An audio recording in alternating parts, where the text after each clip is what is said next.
մենք դեռ փոքր հասակում միշտ ականջներից մեջ հնչում էր հայրիկիս սենյակից հնչող ձայները, մշակումները, բնականաբար օրգանապես նաև ներմուծվում էր մեզ այդ հնչյունները եւ ես շատ լավ հիշում եմ, որ այն ստեղծագործությունները, որ նա մշակում էր եւ երգի բարի անսամբլում բեմադրում էին, հնչեցնում էին, միջև այնտեղ հնչելը մենք արդեն տանը երգում էինք երեխաներով։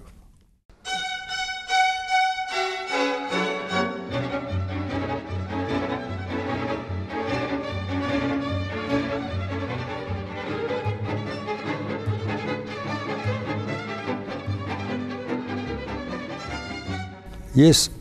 երաժշտությամբ սկսեցի զբաղվել 6 տարեկանից։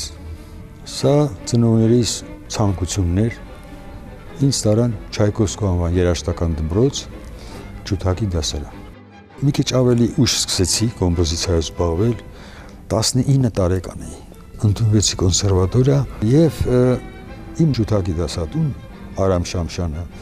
ինձ առաջարկեց անցնել նաև երկրորդ ֆակուլտետում սովորելու, բնականաբար ջութակահարի համար եղած ժամանակը պարապելու շատ ավելի շատ է, քան թե ալտահարինը։ Ես փոխվեցի ալտի, բայց 6 ամիս հետո դառա Անդրկովկասյան մրցույթի դափնեկիր։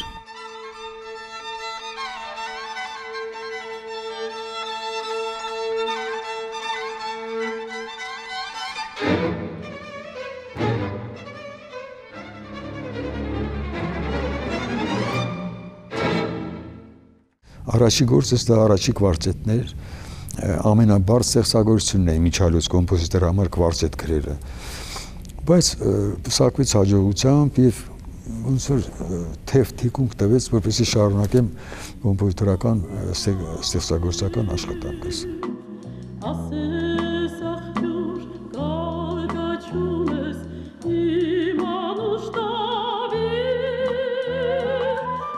Ես հասցրեցի համագործակցել Ալթունյանի հետ երգի բարի անսամբլում։ Սա 69 թիվն էր, երբ որ նա ինձ հրավիրեց նկատի ունենալով հետագայում, որ ես պիտի շարունակեի իր գործը։ 1 տարի աշխատեցի, մի 2-3 ստեղծագործություն գրեցի եւ այն ժամանակ դեռ ոչ մի երաժշտական ժողովրդական գործիք ես չէի տիրապետում, այսինքն դիապազոնները չգիտեի, եւ սա ինձ համար մեծ փորձություն էր։ Բայց ես զգացի, որ հայրիկս սիրահարված է երգի բարի անսամբլի վրա եւ սա իր համար սիրուհու պես մի բան է։ Նույնիսկ տղային խանդեց։ Ես դա զգացի շատ թեթևակիորեն եւ ինքս առաջարկեցի, ասի գիտես, բաբջան, ասի ես ավելի սիմֆոնիկ օրկեստրերի բաների մեջ եմ էլի, ասի ես չեմ ուզում այս գործը, դուրս եկա։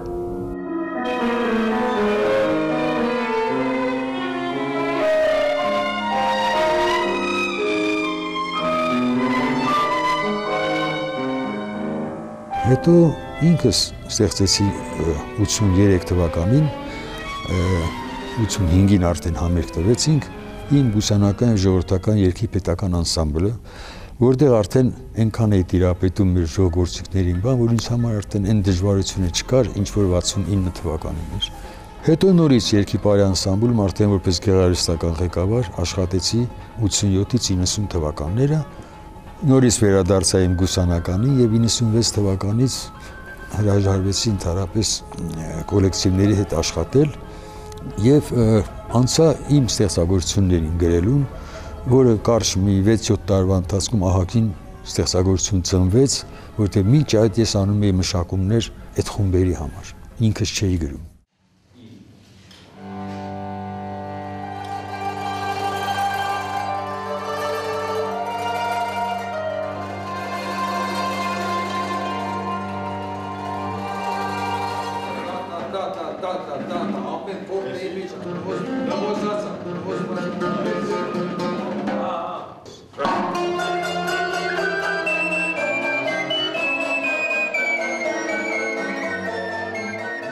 Եվ վերջերս ստեղծվեց մշակույթի նախարարությանը կից մի փոքրիկ 11 հոգանոց նվագախումբ, որտեղ խնդիրները արդեն շատ ավելի լուրջ էին, քան մինչև այդ եղածները։ Սա մի խումբ է, որը ավելի կամերային նվագախմբի հնչողությամբ պիտի արտահայտեր նվագախմբային այդ պարտիտուրները, որոնք մեծ հաճույքով եւ մեծ սիրով սկսեցի անել։ Քանի գնում ես էլեկտրոնային գործիքները խեղդում են այդ գործիքներին։ Այսօր կոնսերվատորիայում կարող է մի հատ թառիստ լինի ուսանող։ Սրանց հարկավոր է ոգևորել։ Ջիվանը Գասպարյան ահագին մեծ գործ արեց։ Մի դուդուկով նա ամբողջ Հայաստանը սկսեց դուդուկ նվագել։ Խաչատուր Ավետիսյանը ոգևորեց եւ կանոնիստները շատ են մեզ մոտ։ Բայց գործիքներ կան, որոնք ուդը մենք սազ ենք ունեցել, սազի մասին ընդհանրապես մոռացանք արդեն։ Եվ ես ինչքան իմ հնարավորությունները թույլատրեցին, ես կարողացա ինչ-որ մի բան անել։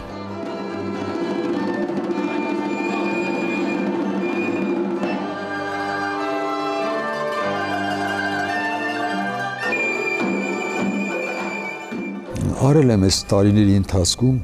մոտավորապես 500 ժողովրդական երգեր, պարեր, ֆիդայական, հոգևոր, այսպես մշակումներ են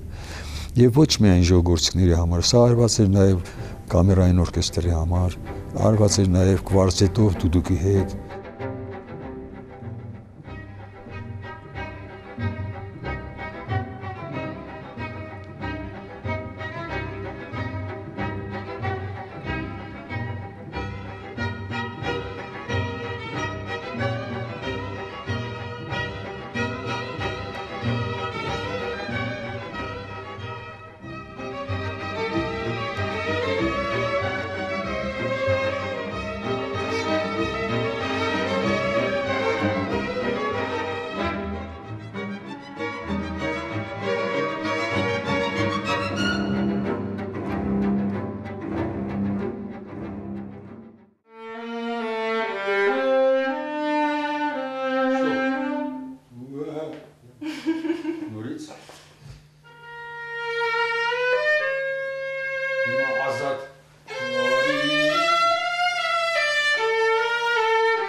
Ես 68 թվականից կոնսերվատորիայում աշխատում եմ, այսօր պրոֆեսոր եմ արդեն,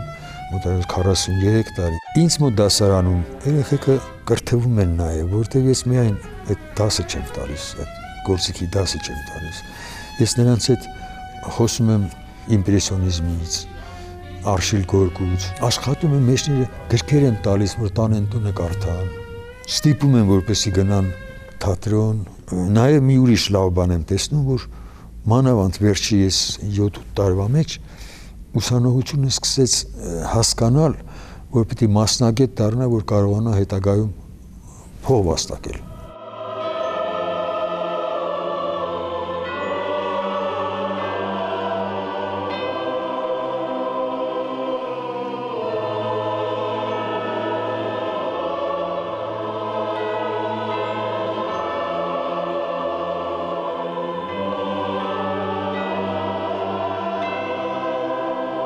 Սա Նարեկացու Մատյան ողբերգության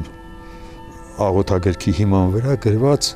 բալետ օրատորիան է։ Էդգար Հովհաննիսյանը այդ փորձն արել է արդեն, երևի ես երկրորդն եմ։ Ռուդոլֆ Խարատյանի լիբրետոյով ես երկար ժամանակ 6 տարի այս բալետի վրա տանջվեցի, որտեղ գիտեի, որ ամեն հայ քննադատելու է կամ սիրելու են կամ միանգամից ոչ են ասելու։ Ինձ համար սա շատ կարևոր էր եւ շատ պատասխանատու։ Ես ստեղծագործելու ժամանակ անդադ հանդիսատեսին տեսնում էի, մտքով տեսնում էի, նստած կընդունի չի ընդունի, արվածա ճիշտ թե չի արված։ Եվ թեման էլ այսօր շատ արձական է, շատ արձական, տողերը ընտրված են այսօր, ոնց որ այսօր։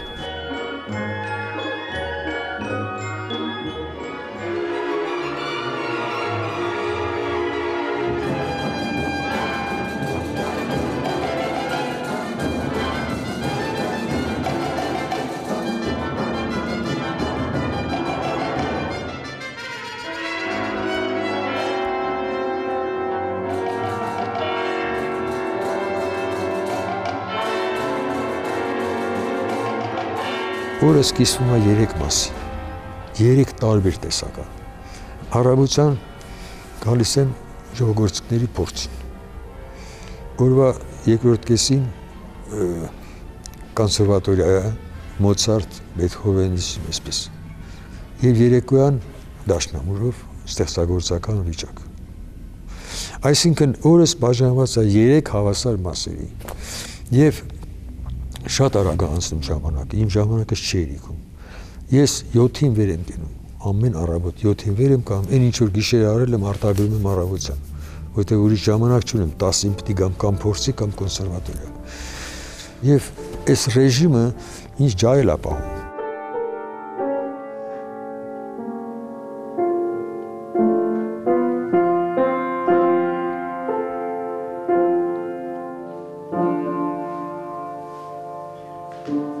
Ինձ ավելի հետաքրքիր է դաշնամուրի մոտ նստած ստեղծագործելը։ Այդ սպիտակ թուղթը, որ դրվում է պիտերի վրա եւ մատիտը ձերը դեռ պետք է սկսես այս մոմենտը եւ հետո աշխատանքի ընթացքում անդադ մի բան ես հայտնագործում կամ դա մի գեղեցիկ ֆրազա է կամ մի գործիքավորման մի տեսակ կամ գունային ինչ որ բաներ ես գտնում կամ տակտերի մեջ այդ ռիթմական սա շատ հետաքրքիր աշխատանք է մոռանում ես ընդհանրապես ինչա կատարում դուրսը վերանում ես եւ այստեղ ստեղծագործական մթնոլորտը ինձ համար ամենաթանկը